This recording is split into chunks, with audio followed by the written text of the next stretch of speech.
រាត្រីសួស្តីប្រិយមិត្តអ្នកស្ដាប់ទាំងអស់គ្នាសូមស្វាគមន៍មកកាន់រាត្រីនៃការចែករំលែករឿងរ៉ាវអាថ៌កំបាំង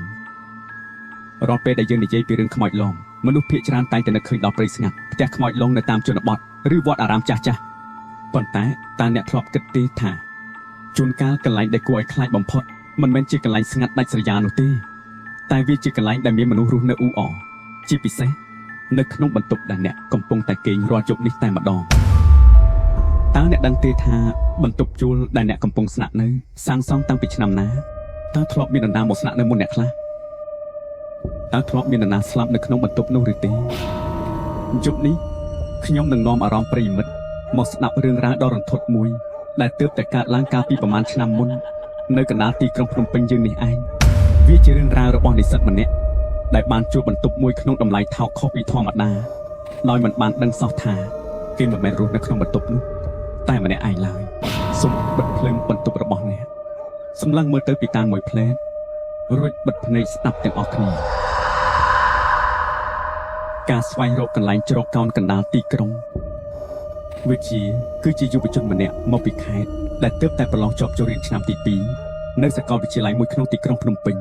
កាលពីឆ្នាំទី1គេស្នាក់នៅជាមួយសាច់ញាតិប៉ុន្តែដោយសារតែមានភាពរអាក់រអួលខ្លះៗគេក៏សម្រេចចិត្តសុំលុយម្ដាយមកជួលបន្ទប់នៅម្នាក់ឯងវិញដើម្បីងាយស្រួលរៀនសូត្រដោយសារជីវភាពគ្រួសារនៅខេត្តមិនសូវធូរធារវិជាមានលុយជាប់ខ្លួនតិចតួចប៉ុណ្ណោះគេបានដើររកបន្ទប់ជួលស្ទើរតែពេញមួយសប្តាហ៍ពីម្ដុំទឹកថ្លារហូតដល់ទួលគោកតែបន្ទប់ណាក៏តម្លៃចាប់ពី$80ទៅ$150ឡើងទៅដែលលើសពីលទ្ធភាពរបស់គេរហូតដល់ល្ងាចមួយពេលមេឃកំពុងតែរកកលចង់ភ្លៀងខ្យល់បក់ធូលីហុយត្រឡុំវិជាបានជិះកង់កាត់តាមផ្លូវតូចមួយនៅម្ដុំបឹងកេងកងគេបានក្រឡេកឃើញអគារផ្ទះល្វែងសម័យចាស់មួយសាងសង់តាំងពីទសវត្សរ៍90ដែលមានសភាពទ្រុឌទ្រោមជញ្ជាំងរបកថ្នាំឃើញស៊ីម៉ង់និងមានស្លាកសរសេរដោយដៃបិទនៅមុខខ្លោងទ្វារថាមានបន្ទប់ជួលតម្លៃ$50ដោយសារក្តីអំណរវិជាមិនបង្អង់យូរក៏ប្រញាប់តាក់ទងទៅម្ចាស់ផ្ទះភ្លាមម្ចាស់ផ្ទះជាបរិសុទ្ធចំណាស់ម្នាក់មុខមាត់ស្ងួតនិងមានកែវភ្នែកក្រហមគាត់បាននាំវិជាដើរឡើងចង្ដារដងងងឹតនិងចង្អៀតឆ្ពោះទៅកាន់ជាន់ទី3បន្ទប់ដែលទំនេរគឺបន្ទប់លេខ304នៅចុងគេបង្អស់ម្ចាស់ផ្ទះនិយាយដោយសំឡេងស្អកស្អកទាំងមិនងាកក្រោយពេលដើរតាមច្រករបៀងជាន់ទី3វិជាមានអារម្មណ៍ថាទីនេះស្ងាត់ខុសពីធម្មតាទ្វារបន្ទប់ផ្សេងបិទជិតឈឹងគ្មានឮសំឡេងទូរទស្សន៍ឬសំឡេងមនុស្សនិយាយគ្នាឡើយទោះបីជាម៉ោង6ល្ងាចក៏ដោយម្ចាស់ផ្ទះបានចាក់សោបើកទ្វារបន្ទប់លេខ304គ្រាន់តែទ្វារបើកភ្លាមក្លិនផ្អួរដូចជាបន្ទប់ដែលមិនធ្លាប់មានពន្លឺថ្ងៃចូលរាប់ខែបានភាយមកប៉ះច្រមុះបន្ទប់នេះមានទំហំល្មមមានបន្ទប់ទឹកខាងក្នុងនិងមានគ្រែឈើដ៏ធំមួយរាងចាស់បន្តិចដាក់នៅចំកណ្ដាលបន្ទប់នៅលើពីតានមានកង្ហាយល់ដែលបាក់ស្លាបមួយនិងនៅក្បែរកង្ហានោះមានតពួកដែកមួយយ៉ាងធំច្រេះស៊ីក្រហមទុំដាំជាប់ទៅនឹងបេតុងទោះបីជាបរិយាកាសមើលទៅរៀងអាប់អួរបន្តិចតែដោយសារតែតម្លៃថោកនិងហត់នឿយក្នុងការដើររកវិជាក៏សម្រេចចិត្តកក់លុយជួលបន្ទប់នេះភ្លាម2ថ្ងៃក្រោយមកវិជាបានរើអីវ៉ាន់ចូលមកស្នាក់នៅខណៈពេលដែលគេកំពុងតែរៀបចំសិភៅដាក់លើតុទ្វារបន្ទប់បានរបើកចំហស្ត្រីវ័យកណ្ដាលម្នាក់ដែលជាអ្នកជួលបន្ទប់លេខ303នៅក្បែរនោះបានដើរកាត់រួចឈប់ងក់នៅមុខទ្វាររបស់វិជានាងសម្លឹងមើលទៅវិជាពីក្បាលដល់ចុងជើងរួចសម្លឹងមើលទៅកណ្ដាលបន្ទប់នេះចំកន្លែងទំពក់ដែកនោះដោយទឹកមុខស្លេកស្លាំងបន្តិចអូនឯងទើបមករឿងនៅថ្មីមែនស្ត្រីនោះសួរតិចបាទមីងខ្ញុំទើបមករកបន្ទប់ជួលរៀនវិជាតកដោយស្នាមញញឹមស្ត្រីនោះស្ទាក់ស្ទើររៀបនឹងនិយាយអ្វីម្យ៉ាងតែនាងប្រញាប់លេបពាក្យសម្ដីចូលទៅវិញរួចនិយាយទាំងប្រញាប់ប្រញាល់ថានៅរៀនសោះក្មេងកំឡោះទៀតបើមីងជាអូនឯងមីងអត់រឹកក្រែមមកដាក់ចំកណ្ដាលបន្ទប់នឹងទេទាញវាទៅគៀនជញ្ជាំងទៅហើយជប់រលំកុំចំហទ្វារចោលដេកបិទភ្នែកឲ្យចិត្តកុំចេះតែងើបមើលលើពីតានផ្ដេសផ្ដាស់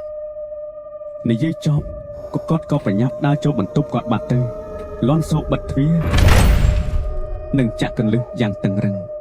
វិជាឈរអេះក្បាលមិនយល់ពីអ្វីដែលអ្នកជិតខាងនិយាយតែគេក៏មិនបានខ្វល់អ្វីច្រើនដែរគេគិតថាក្រែដាក់កណ្ដាលបន្ទប់ទើបត្រូវកង្ហា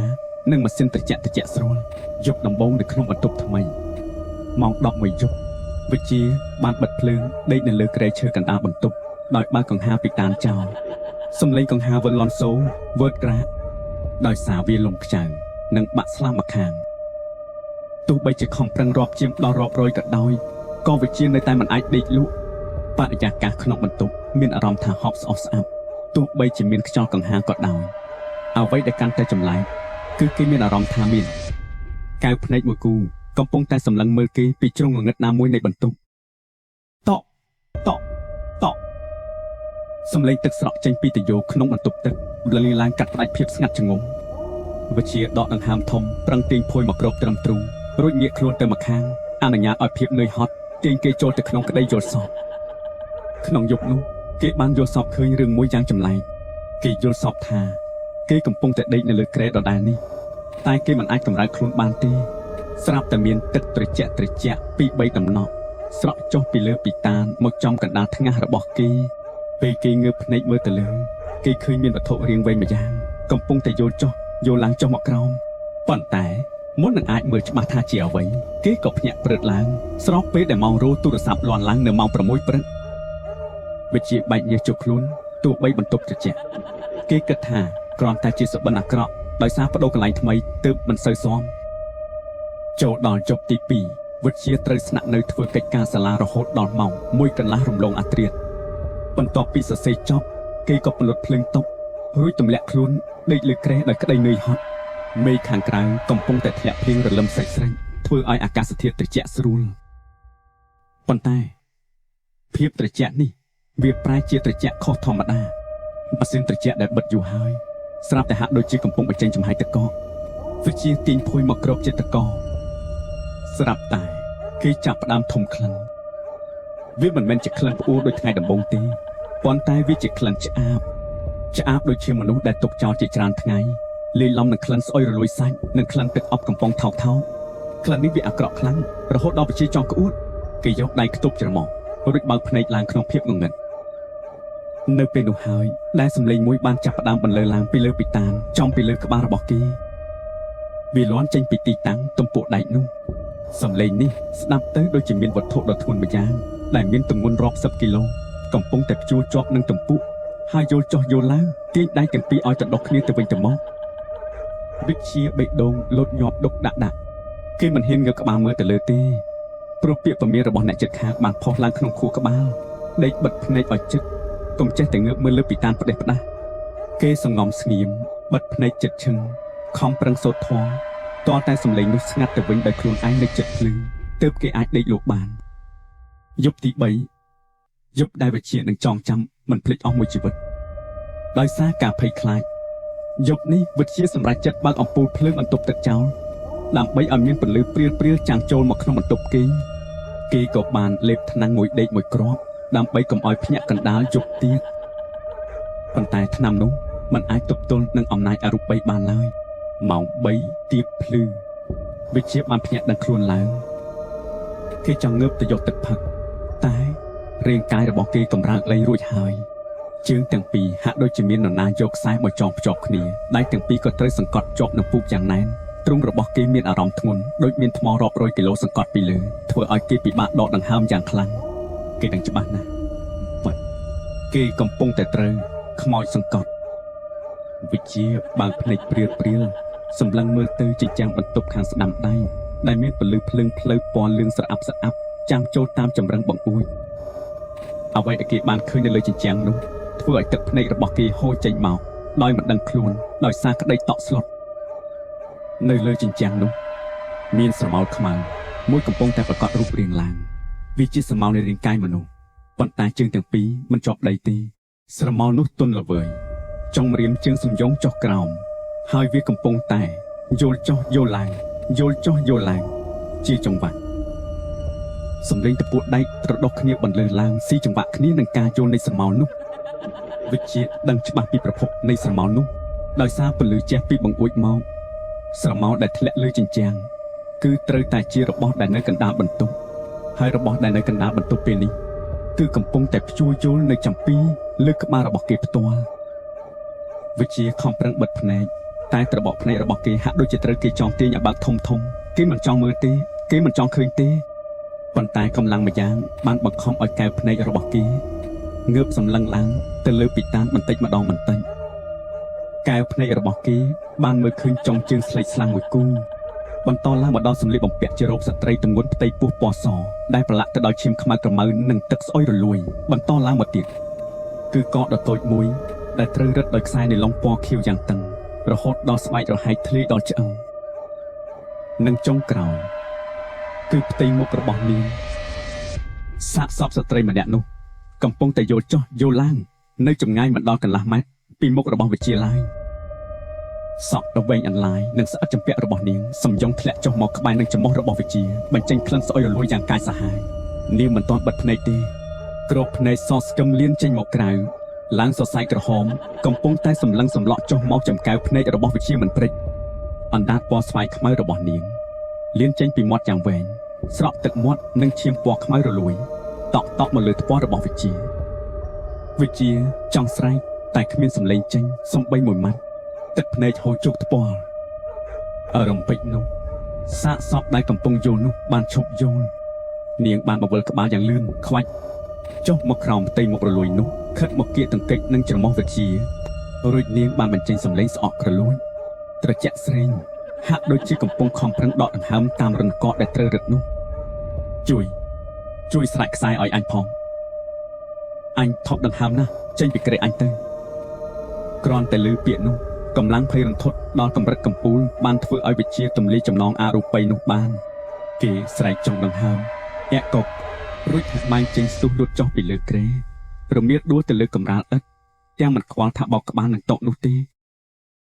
គេមិនហ៊ានសូម្បីតែងាកក្រោយឬព្រិចភ្នែកបានត្រឹមតែស្ទុះក្រោកទាំងដៃជើងញ័រទៅត្រឹកទៅទាញសោទ្វារបើករួចរត់ចេញពីបន្ទប់ទាំងខោខ្លីដេញគោះទ្វារអ្នកជិតខាងទាំងកណ្ដាលអាត្រៀតលន់សូប្រ